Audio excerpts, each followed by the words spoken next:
Aduh, pusing juga ya ngurus pajak ini. Semoga Pak Akbar bisa bantu saya.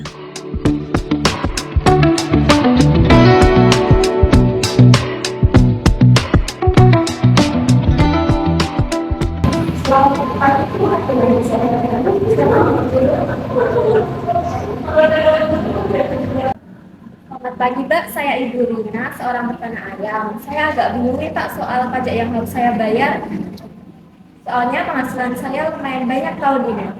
Tenang ya, mari kita duduk bersama-sama. Boleh saya minta doa Ibu?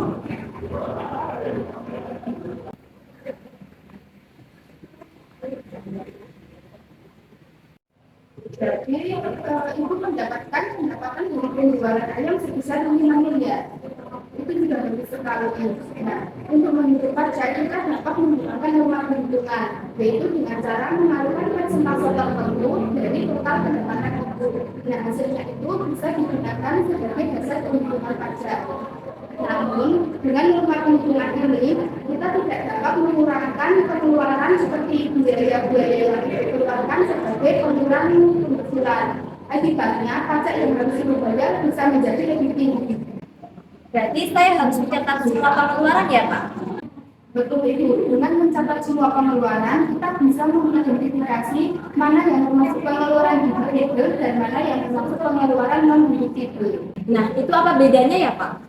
Pada intinya, pengeluaran deductible adalah pengeluaran yang dapat dikurangkan dari penghasilan untuk kepentingan pajak. Contohnya adalah seperti biaya yang dikeluarkan untuk keperluan usaha, seperti biaya sewa, biaya gaji, biaya listrik, dan lain-lain. Lebih lengkapnya ada di pasal 6 ayat 1 Undang-Undang PPh. Sementara pengeluaran non-deductible adalah pengeluaran yang tidak dapat dikurangkan dari penghasilan. Contohnya adalah biaya yang dikeluarkan untuk kepentingan pribadi. Lebih lengkapnya ada di pasal 9 Undang-Undang PPh. Oh, jadi seperti itu ya, Pak? Nah, dari data keuangan itu, nanti kita menulis sama-sama dengan pengeluaran-pengeluaran yang kami catat.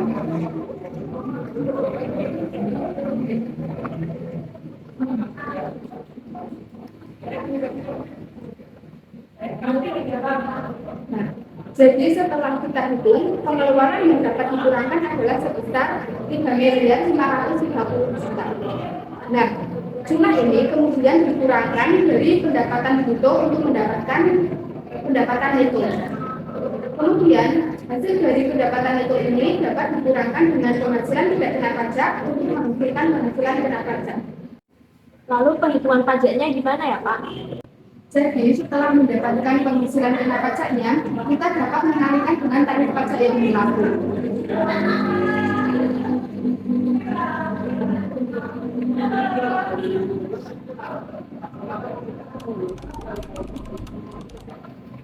Nah, jadi setelah dilakukan penghitungan, total pajak terutang Ibu tahun ini adalah 368.800.000. Kemudian dari hasil ini kita akan mengurangkan dengan PPh pasal 25 yang telah dibayar, yaitu 55 juta.